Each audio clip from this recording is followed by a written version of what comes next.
Assalamualaikum Sobat Catur dimanapun berada. Jumpa lagi di channel Kiwong DLL Chess dalam video problem catur. Problem caturnya seperti apa? Yuk kita langsung lihat sekarang. Ini dia. Nah Sobat Catur, jadi seperti inilah problem caturnya.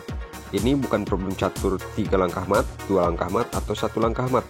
Ini adalah problem catur untuk mencari solusi dengan langkah yang terbaik. Bagaimana caranya putih bisa menang ya. Nanti kalau Anda sudah bisa menemukan jalannya dalam 3 langkah aja, putih melakukan langkah yang efektif dan tepat akan terlihat menang kualitas. Sebagaimana kita lihat, posisi hitam yang paling berbahaya itu adalah pion yang berada di A2, yang selangkah lagi akan berpromosi menjadi menteri tentunya ya. Kalau perwira lain saya rasa tidak akan menjamin. Nah jadi itu yang dikhawatirkan oleh putih. Jadi buat putih kalau salah melangkah, kurang tepat ya, kurang efektif, ini akan berakibat fatal buat Raja Putih karena pion ini berpromosi menjadi menteri dan tentunya akan menang kualitas. Nah bagaimana cara mencegahnya dan sekaligus memenangkan pertandingan ini? Ini sangat menarik Sobat Catur dan sangat luar biasa langkah-langkahnya. Makanya patut dan paslah kalau kita ulas, kalau kita simak. Seperti yang kita lihat, untuk materi putih mempunyai 2 buah pion, masing-masing berada di H6, H7, kemudian gajahnya berada di H8 ya, masih menutup pion yang sama-sama juga 1 langkah lagi kalau tidak ada gajah itu akan berpromosi menjadi menteri. Kemudian rajanya berada di A5. Nah, sementara untuk posisi hitam mempunyai keuntungan posisi ya, karena mempunyai pion bebas yang siap menjadi menteri dan langsung menyerang raja. Nah ini kalau bisa dicegah dimakan oleh gajah yang berada di H8, tentunya gajah akan gugur dan posisi hitam pun menang kualitas karena mempunyai benteng. Oke Sobat Catur, sekarang mari kita lihat sedikit analisa ketika putih berusaha mencegah, mengantisipasi serangan hitam dengan cara yang salah.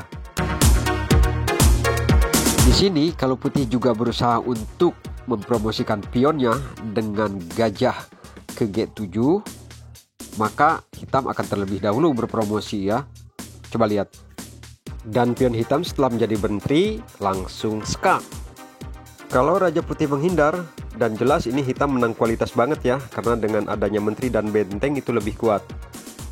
Dan di sini putih kalah. Bagaimana kalau misalnya gajah memakan menteri dan ini tentu akan dimakan lagi oleh benteng hitam? Tetap hitam menang kualitas.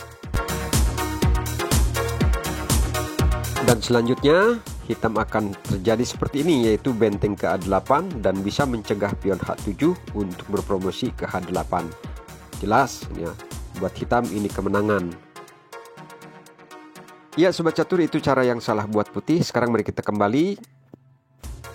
Baiklah Sobat Catur, lalu bagaimana cara mengantisipasinya dan jalan apa yang terbaik buat putih? Yuk kita lihat. Ini dia solusi yang terbaik buat putih untuk membalikan keadaan supaya menjadi menang dan tentunya terhindar dari serangan hitam yang bisa mengalahkannya. Oh ya, buat penonton yang belum subscribe silahkan di subscribe dulu ya. Kalau suka di like, kemudian ditekan belnya atau loncengnya. Setelah itu silahkan Anda berkomentar jika ada sesuatu yang perlu disampaikan. Thank you. Iya Sobat Catur, inilah solusi terbaik buat putih. Silahkan simak.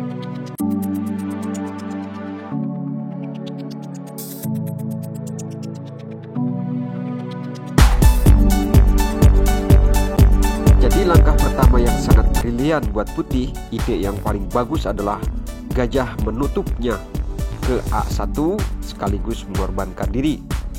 Buat putih, gajahnya dimakan oleh benteng ya, tidak mengapa dikorbankan karena putih mempunyai 1 kesempatan langkah, yaitu mempromosikan pion H7 ke H8 sehingga menjadi menteri. Melihat hal itu terjadi, buat hitam pun benteng menarik kembali ke posisi yang paling tepat untuk berusaha menjadikan pion A2 berpromosi ke A1.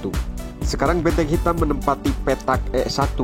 Tujuannya adalah untuk mencegah menteri putih ya, supaya jangan bisa melakukan sekak ke E8 ataupun ke E5. Buat putih, menterinya tidak akan melakukan sekak karena itu hanya akan membuang waktu dan langkah yang salah. Nah, langkah yang paling brilian ya, taktik yang ide yang gitu itu adalah mengorbankan diri kembali, yaitu menutup jalur pion A2 ke A1. Inilah pengorbanan putih yang paling besar, yaitu menteri yang tidak terduga langkahnya. Ini langkah yang mengejutkan buat penonton sekaligus juga yang buat pemegang hitam. Sudah pasti ya, tidak ada cara lain yang terbaik buat hitam yaitu selain benteng memakan menteri. Dan inilah kesempatan terbaik putih yang kedua, sekaligus detik-detik kemenangan ya untuk putih. Coba lihat. Setelah benteng hitam memakan menteri dan berada di pojok A1, maka kesempatan putih adalah memajukan pion H6 ke H7, lalu selanjutnya akan sukses menjadi menteri. Melihat hal ini, benteng hitam tidak bisa mengejar karena tersandung oleh tempo melangkah dan waktu, dan juga raja tidak bisa mencegah karena raja hitam tertinggal satu langkah. Oke, sekarang mari kita lihat bagaimana ketika benteng hitam mengejar pion. Setelah menteri putih dimakan benteng, maka dengan segera pion langsung merangsek maju ke atas. Benteng hitam berusaha memburunya, namun sayang tertinggal satu langkah sehingga keburu menjadi menteri pion putihnya. Dan setelah pion putih menjadi menteri, bertepatan dengan langsung sekak ke raja hitam ya, sehingga pion A2 ini tidak keburu untuk berpromosi menjadi menteri juga. Lalu di sini mau tidak mau raja hitam pun harus berpindah jalur ketika disekak oleh menteri. Dan inilah akhirnya sekak kembali oleh menteri, langsung mengancam pion A2. Maka gugurlah dan tidak berhasil, serta rencananya gagal buat hitam untuk mempromosikan pion A2 menjadi menteri.